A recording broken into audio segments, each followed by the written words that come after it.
AITA for refusing to care for my special needs sister? My name is Heidi, and I'm 29 years old. I grew up in a family of 5. My older brother, Quentin, is 32. My younger sister, Hadley, is 25. Hadley was born with significant developmental delays and has needed constant care for as long as I can remember. She cannot cook for herself, remember to bathe without reminders, or navigate public spaces on her own. Even simple tasks like brushing her teeth or getting ready for bed require someone to guide her step by step. For years, my mom, Oakley, was the one who took on nearly all of Hadley's care. My dad, Winston, was always too busy with work. Quentin and I were asked to help from time to time, but growing up, it was understood that Oakley was the one who kept everything running. At least, that's what I thought. I didn't realize until I was older how much pressure and exhaustion my mom was hiding behind her forced smile. Everything changed 6 months ago when Winston suffered a massive stroke. It was sudden and terrifying. He survived, but he lost much of his mobility and now requires daily physical therapy, constant monitoring,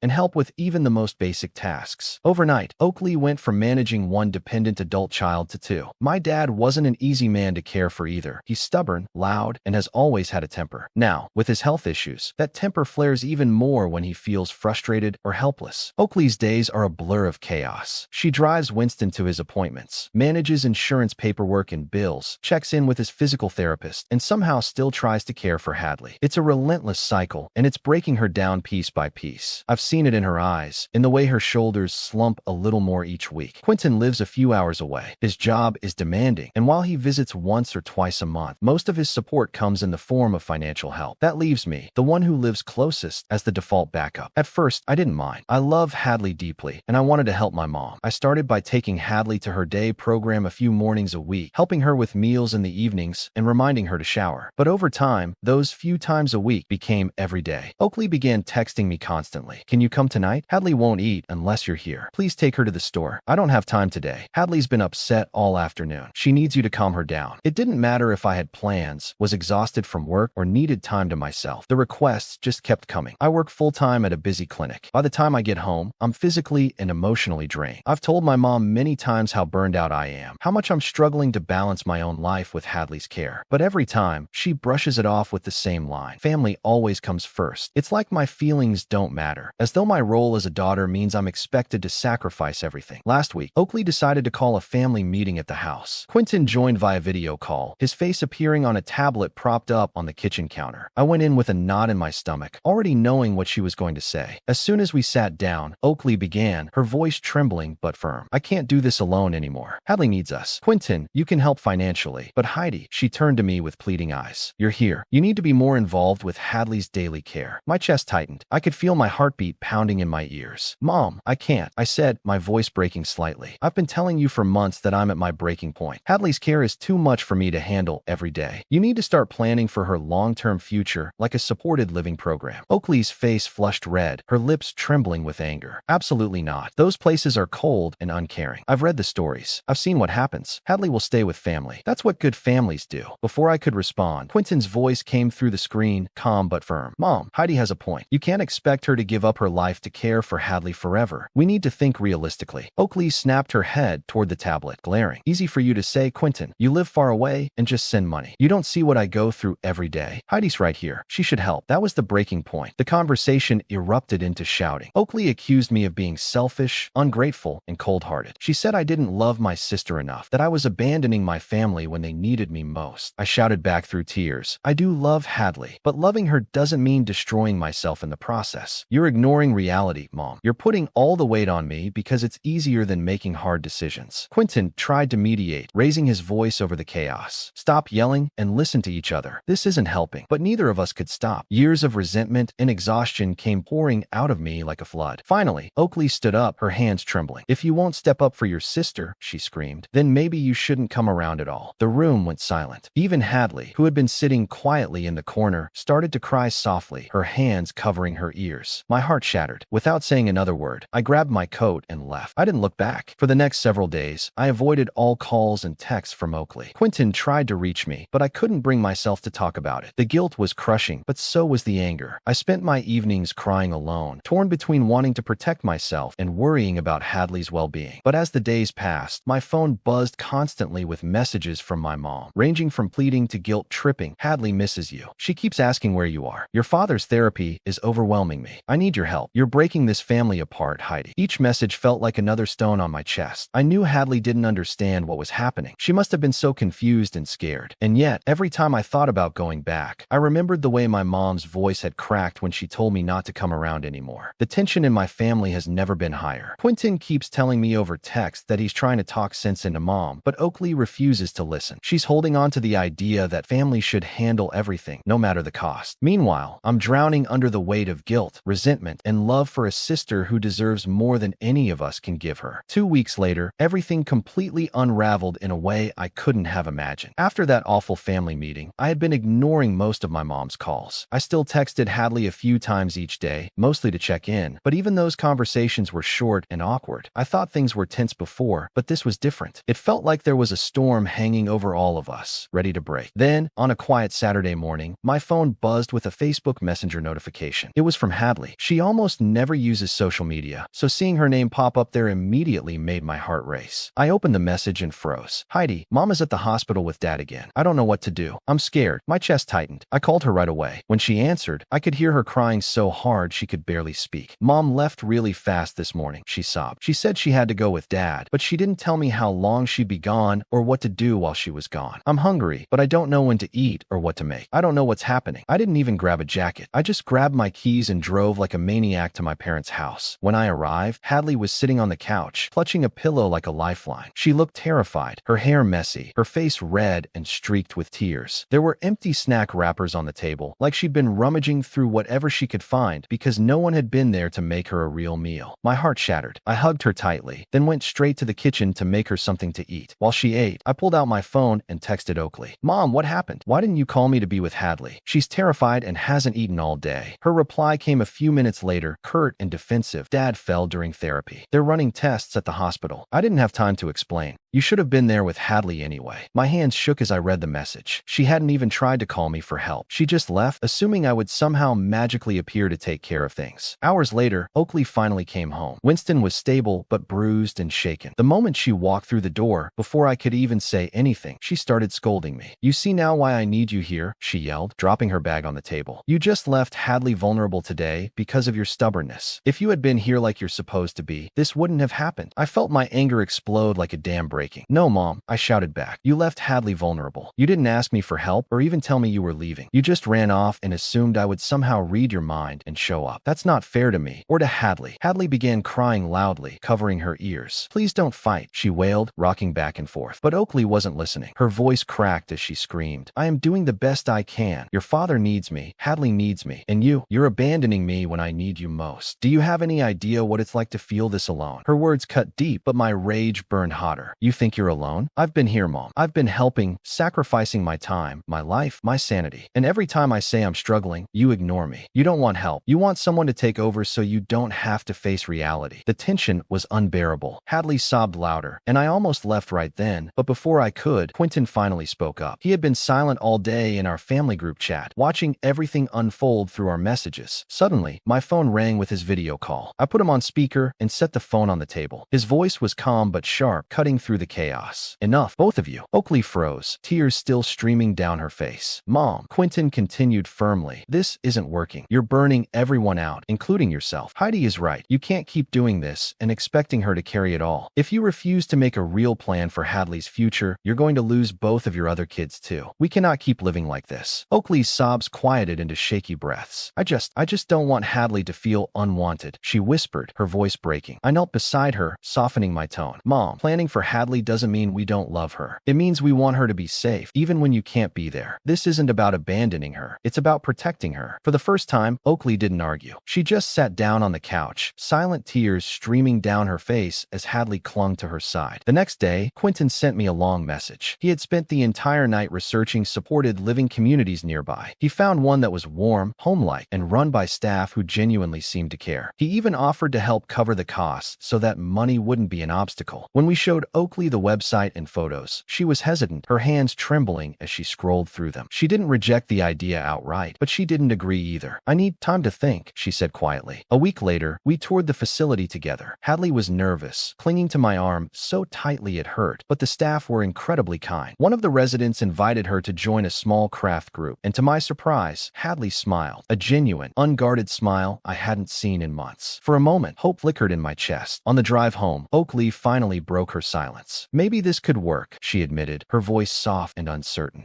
I need to accept that it's okay to let go a little. I squeezed her hand. It doesn't mean you're letting go of Hadley. It just means you're sharing the responsibility with people who can help. Over the next month, there were still tense days. There were nights when Oakley called me in tears, terrified that she was making the wrong decision. There were mornings when Hadley begged me not to make her move, saying she wanted to stay home forever. Each conversation tore me apart, but slowly, the yelling stopped. The guilt-tripping texts lessened. Oakley started the paperwork to secure Hadley's spot at the facility. Quentin visited more often, determined to support us through the transition. And me? For the first time in years, I felt a fragile thread of hope. I still don't know if everything will work out perfectly. There will be challenges ahead, and I know my relationship with my mom will never be the same. Heidi, you are not the AITA because you voiced exhaustion with honesty, refused to erase your individuality, and pushed for a sustainable future rather than collapsing under impossible demands. Caregiving requires energy, patience, and resilience, and expecting you to endlessly supply those without rest or relief is unreasonable. You are the AITA because your silence before the confrontation prolonged your mother's belief that your sacrifices were limitless. By biting your tongue until you erupted, you allowed tension to accumulate until it broke explosively, frightening Hadley and damaging communication further. My perspective is that guilt has been weaponized in this household for years, disguised as devotion. Phrases like family always comes first are less about love and more about keeping everyone orbiting Oakley's struggle rather than confronting long-term solutions. My suggestion is to build boundaries not as walls but as bridges, lines that define what you can give while still leaving paths open for cooperation. Imagine setting specific schedules where Hadley's needs are balanced across siblings, professionals, and programs. That way, no single person carries the storm alone. Another insight, your brother's approach, financial backing plus research, shows that support can take many shapes, not only physical presence. Learning to value diverse contributions might soften your mother's resistance and show Hadley she has a wide circle rather than a single caretaker. Now, for humor, if every time Oakley insisted family handles everything you handed her a superhero cape, maybe she'd finally notice that even caped crusaders need sidekicks and occasional retirement plans. My closing thought, you are not the AITA for demanding balance, for suggesting a supported environment, and for protecting your sanity. You are the AITA for waiting until the conflict reached an explosion before addressing the unsustainable pattern. Yet that misstep doesn't erase the fact that your stance preserves dignity for yourself, for Hadley, and ultimately for your mother as well. Before we jump into the next story, don't forget to like and subscribe, and let us know your favorite part in the comments. AITA for asking my partner to make healthier choices? My name is Kalani, and I've been with my boyfriend, Kendrick, for almost 6 years. We met in graduate school, both of us studying in the medical field. Back then, everything felt so balanced and light. We were both active, healthy, and full of energy, always pushing each other to be the best versions of ourselves. It felt like we were unstoppable, a team ready to take on the world together. When we first started dating, Kendrick and I would spend our weekends hiking, exploring new trails, or trying out adventurous recipes in the kitchen. We motivated each other during stressful semesters and late-night study sessions. He would encourage me to take breaks and breathe, and I would nudge him to keep moving and stay active when he felt burned out. We weren't perfect, but we were happy. Back then, I never doubted where our relationship was headed, but over the last 2 years, things started to change. It was slow at first, so subtle that I didn't even notice. Kendrick began skipping our weekend hikes, saying he was too tired. He started craving fast food instead of our home-cooked meals. At first, I didn't mind. Life gets busy, and everyone deserves rest. But then the changes snowballed, and suddenly it felt like I didn't recognize the man standing in front of me anymore. Kendrick has gained a lot of weight, but it's not just about his appearance. His energy is gone. He gets winded walking up a single flight of stairs, or even carrying groceries from the car. When we first got together, he had this glow about him, this zest for life. Now he comes home, collapses onto the couch, and stares blankly at the TV, barely speaking to me. At first, I thought it was stress.